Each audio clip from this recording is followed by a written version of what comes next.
بسم اللہ الرحمن الرحیم۔ عورت کا سر پر جوڑا باندھنا، کیا آپ صلی اللہ علیہ وسلم کی ایسی کوئی حدیث ہے کہ میری امت کی عورتوں نے اونٹ کے کوہان کی طرح جوڑے باندھے ہوئے ہوں گے؟ تو کیا عورت کے لیے جوڑا باندھنا جائز ہے؟ اگر گھر میں غیر محرم نہ ہو تو کیا اس صورت میں باندھ سکتی ہے؟ نیز اس حالت میں نماز ہو جاتی ہے یا نہیں؟ امت اللہ صاحبہ انڈیا سے۔ رسول اللہ صلی اللہ علیہ وسلم نے فرمایا کہ قرب قیامت میں ایسی عورتیں پیدا ہوں گی کاسیات عاریات، لباس پہننے کے باوجود برہنہ ہوں گی، اور فرمایا رؤوسہن کاسنمۃ البخت، ان کے سر ایسے ہوں گے جیسے اونٹ کے کوہان، جیسے اونٹ کا کوہان اٹھا ہوا ہوتا ہے نا، تو ایسے سر ان کے اٹھے ہوئے ہوں گے۔ اس سے صاف پتہ چلتا ہے کہ عورت کے لیے سر کے بال اوپر کی طرف اٹھا کے رکھنا یہ ناجائز اور حرام ہے۔ تو جوڑا باندھنا ہے تو پیچھے کی طرف باندھے، اوپر کی طرف نہ باندھے، چاہے محرم ہو یا نہ ہو، اس سے کوئی فرق نہیں پڑتا۔ تو ایسی عورتوں کے بارے میں نبی نے فرمایا لا یجدن ریح الجنہ وان ریحها لیوجد من مسیرۃ کذا وکذا، یہ جنت کی خوشبو بھی نہیں پائیں گی، حالانکہ جنت کی خوشبو تو بہت دور سے محسوس ہوگی۔ اور ایسی حالت میں عورت کے لیے نماز بھی جائز نہیں ہے، مکروہ تحریمی ہے، کیونکہ نماز کے اندر گناہ کا ارتکاب کیا جا رہا ہے۔ جب بھی گناہ کے ساتھ نماز پڑھی جاتی ہے تو اس کا اعادہ لازم ہوتا ہے۔ جوڑا بنا کر نماز، اتر پردیش یو پی، یہاں سے خاتون نے پوچھا ہے، اتر پردیش ہمارا بھی وطن جو ہے نا یو پی ہے، سہارنپور۔ جب بھی کوئی صاحب اتر پردیش سے رابطہ کرتے ہیں نا تو ایک دم ہمیں اپنے ابا دادا یاد آ جاتے ہیں۔ کیا بال کو جوڑا بنا کر نماز ہو جاتی ہے؟ بال کو کا جوڑا بنا کر اگر سر پہ یعنی اوپر کی جانب جوڑا بنایا ہے تو پھر نماز مکروہ ہے، کیونکہ حدیث میں ایسی عورت پر لعنت وارد ہوئی ہے۔ پیچھے کی جانب اگر جوڑا بناتی خاتون تو ٹھیک ہے۔ آئی لائنز لگانا، یو پی سے کسی نے پوچھا ہے خواتین کے لیے آنکھوں پر آئی لائنز لگانا کیسا ہے؟ میں نے سنا کہ یہودی لگایا کرتے تھے۔ آئی لائنر یہ کیا ہوتا ہے بھائی؟ آئی لائنر یہ کیا ہوتا ہے؟ کاجل کی طرح؟ بہرحال جی یہ کہہ رہے ہیں کاجل کی طرح کی کوئی چیز ہے آئی لائنر، تو لگانا جائز ہے، یہودی تو لگایا کرتے تھے، لگاتے بھی ہوں، تو یہ تو ایک زینت کی چیز ہے نا، اس کا یہودیوں سے کوئی مذہبی رسم تھوڑی ہے۔ باقی اس میں یہ دیکھ لینا چاہیے کہ کوئی ایسی چیز لگانا کہ اس کی تہ جم جائے اور وضو کا پانی اس میں نہ جائے تو ناجائز ہوگا، جیسے نیل پالش میں۔ اور اگر صرف زینت برائے زینت ہی ہے، یا مینسز کے دنوں میں خواتین لگا رہی ہیں کہ وضو کا کوئی مسئلہ ہی نہیں ہے اس وقت، تو پھر بلا کراہت جائز ہے۔ خلاصہ یہ کہ یہودیوں کی وجہ سے یہ ناجائز نہیں ہے۔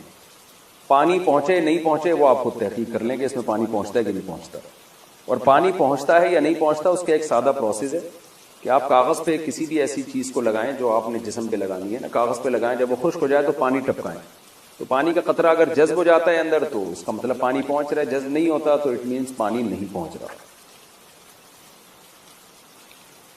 واٹر پروف کاجل یا آئی لائنز میں وضو کا حکم۔ کاجل میں آئی لائنر میں واٹر پروف لکھا ہوا ہوتا ہے، ایسا نہیں ہے کہ اس میں کوئی پلاسٹک لگتی ہے، پلاسٹک دکھتی ہے، لیکن اس پر یہ لکھا ہوتا ہے، تو کیا اسے لگا کر وضو اور نماز ہو جاتی ہے یا نہیں؟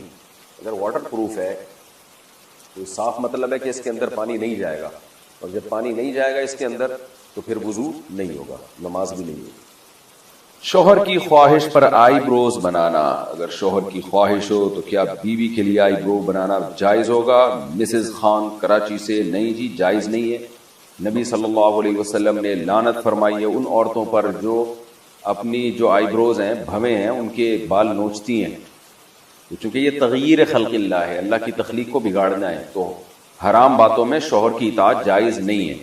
البتہ کسی خاتون کی آئی برو بالکل ایک عام معمول سے ہٹ کر ہو، بہت ہی زیادہ بھدی ہوں جیسے کہ جو عام طور پر ہوتی نہیں ہے، تو اس کو اتنا کر لینا کہ وہ نارمل بن جائے، اس میں حسن پیدا ہو جائے، وہ نہیں لیکن نارمل کنڈیشن میں آ جائے، تو اس کی گنجائش ہے، لیکن یہ بہت کم عورتوں میں ایسا ہوتا ہے۔ یہ میں اس لیے وضاحت کر رہا ہوں کہ ایسا نہ ہو کہ خواتین، ہر خاتون یہ سمجھیں کہ جی میری کیونکہ آئی برو جو ہے وہ باریک نہیں ہے، موٹی ہے، تو میں نوچنا شروع کر دوں، تو نارملی ایسا ہوتا نہیں ہے۔ بہت ہی زیادہ کسی کی بھدی ہو تو ایک الگ بات ہے۔ عورت کے لیے گھر میں سر کھلا رکھنے کا حکم، بنت عبداللہ اتر پردیش انڈیا سے، اتر پردیش یو پی جہاں ہمارے باپ دادا بھی یو پی سے ہی آئے ہیں، سنسار پور سے۔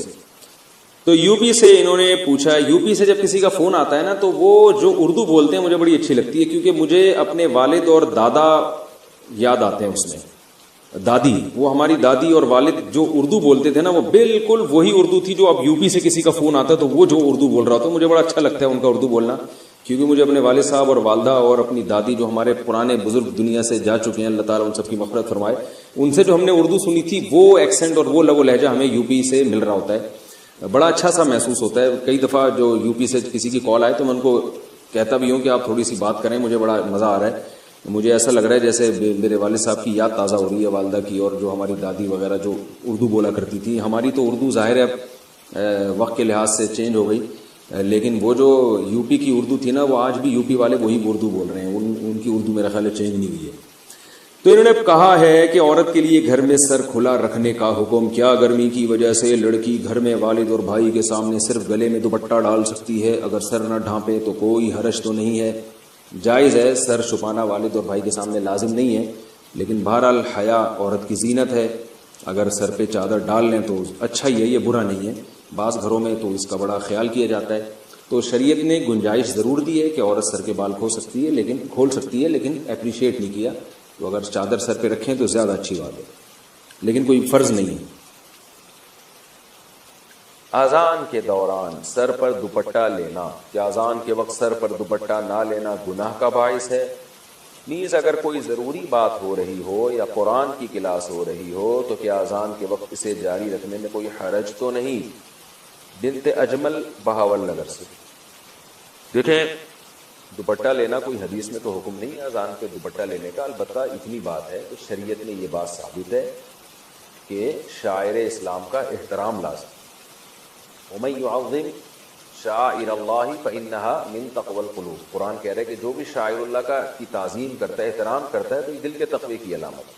اب احترام کا کوئی خاص طریقہ قرآن نے نہیں بتایا, یہ عرف پر چھوڑا گیا. تو اذان کے شاعر اسلام میں سے اس کا احترام کرنا چاہیے. تو ظاہر خواتین کے لیے احترام کا یہی طریقہ ہے کہ سر پہ چادر لیں, وہ تھوڑا سمٹ جائیں, تھوڑا ایک یعنی وقار ظاہر کریں. تو اس لیے خواتین کو اذان کے وقت دوپٹہ لازمی لینا چاہیے. رہا یہ مسئلہ کہ دوپٹہ نہیں لیں گی تو گناہ گار ہوں گی, تو گناہ تو نہیں ہے, لیکن یہ عمل بہرحال قابل ملامت ہے کہ تھوڑا سا انسان کو اللہ کے نام کا خیال کرنا چاہیے, خاص طور پہ جب عرف بھی ہو کہ اذان کا اسی طرح سے احترام کیا جاتا ہو.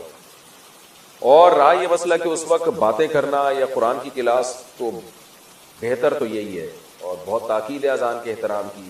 تو اذان جب ہو رہی ہو تو آپ اپنی کلاس کو تھوڑی دیر کے لیے روک لیں, حتیٰ کہ فقہا کہتے ہیں بہتر یہ کہ تلاوت بھی نہ کی جائے اس وقت, باتیں بھی نہ کی جائیں, اذان کو سنا جائے. البتہ اس سے وہ اذان مراد ہے جو آپ کے محلے کی مسجد کی ہو, کیونکہ اذانیں بھی 4-4 5-5 آوازیں آ رہی ہوتی ہیں, تو بس وہ جو آپ کے محلے کی مسجد کی اذان ہے آپ اس کا احترام کر لیں تو کافی ہے. باقی اذانیں ہو رہی ہیں پھر وہ ہونے دیں, تو فرض واجب تو نہیں ہے یہ عمل, لیکن یہ اذان کے احترام کا بہرحال تقاضا ہے. ہاں کوئی بہت ہی اہم مجلس ہو جس کو بعد میں کرنا ممکن نہ ہو تو وہ ایک الگ بات ہے, اس میں پھر اذان کے وقت بھی اس کو جاری کیا جا سکتا ہے. نقاب عورت کے لیے پورا جسم ہے, چہرے کے نقاب نہ کرنے کے بارے میں کیا حکم ہے؟ دیکھیے, اسلام میں پردے کے مختلف درجات ہیں. اسلام میں پردے کے مختلف درجات ہیں. ایک درجہ تو یہ ہے کہ عورت اپنے آپ کو اتنا چھپا دے کہ اس کی چادر پہ بھی مرد کی نظر نہ پڑے کبھی بھی, تو یہ سب سے اعلیٰ درجہ ہے. بعض صحابیات ایسی ہوتی تھیں وہ ان کو کبھی کسی مرد نے دیکھا ہی نہیں, ان کو مخدرات کہا جاتا تھا. لیکن ظاہر ہے یہ وہی خواتین ہو سکتی ہیں جن کا پھر مردوں سے کوئی لین دین نہ ہو, یا معاشرے میں کوئی, حضرت عائشہ رضی اللہ تعالی عنہا تھی, انہیں چونکہ مسائل بتانے ہوتے تھے تو وہ آواز کا پردہ نہیں کرتی تھی, وہ بتاتی تھی مسائل پردے کے پیچھے سے. لیکن کچھ صحابیات ایسی تھیں جو اپنی آواز بھی مردوں سے چھپاتی تھی. تو اعلیٰ درجہ ہے, کوئی عمل کرنا چاہے اور اس میں کوئی نقصان بھی نہ ہو تو سب سے اعلیٰ درجہ ہے, لیکن لازم نہیں ہے. دوسرا درجہ یہ ہے کہ عورت اپنا چہرہ کھولے اور اپنے ہاتھ اور اپنے پاؤں کھول لے, باقی پورا جسم غیر محرم مرد سے, یہ سب غیر محرم کی باتیں ہو رہی ہے, محرم مراد نہیں ہے, محرم سے پردہ نہیں ہوتا. غیر محرم مرد سے چہرہ, ہاتھ اور پاؤں کے علاوہ پورا جسم کیا کر لے, چھپا دے. یہ والا پردہ چاروں ائمہ کے نزدیک, بولو بھائی, فرض ہے. یعنی کم از کم اتنا درجہ, اس میں کسی کا کوئی اختلاف, بولو بھائی, نہیں, کوئی اختلاف نہیں ہے. اسی عورت اپنے سر کے بال لامحرم کے سامنے نہیں کھول سکتی, ٹھیک ہے نا, اپنی پنڈلیاں اپنی کلائیاں نہیں کھول سکتی. چہرہ اور ہاتھ, اس کے بارے میں کیا ہے, بولو بھائی, اختلاف ہے. باقی چہرہ اور ہاتھ کے بارے میں راجح قول کیا ہے؟ تو دیکھیں, راجح قول یہ ہے کہ چہرے کا پردہ جوان عورت پر ضروری ہے, مگر وہ چہرہ سطر میں داخل نہیں ہے. سطر کا مطلب یہ ہوتا ہے جیسے ناف سے لے کے گھٹنے تک مرد کے لیے چھپانا ہر حال میں کیا ہے, ضروری ہے نا, چاہے کسی کو فتنے کا اندیشہ ہو یا نہ ہو. یہ وہ ایریا ہے جو آپ نے بہرحال چھپانا ہے, اس کا کسی کے سامنے کھولنا مجبوری کے بغیر, علاج کے لیے ایک الگ بات ہے, عام حالات میں کسی کے سامنے کھولنا بھی بالکل کیا ہے, حرام ہے, جائز نہیں ہے. تب یہ جو ریسلنگ آتی ہے ہم اس کو کیوں غلط کہتے ہیں بھائی, یہ نیکرے پہن کے. ایک لڑکے ہمارے شاگرد فٹ بال کھیلتے تھے, کہتے یار اس میں کیا ہے, میں نے کہا فٹ بال کھیلو لیکن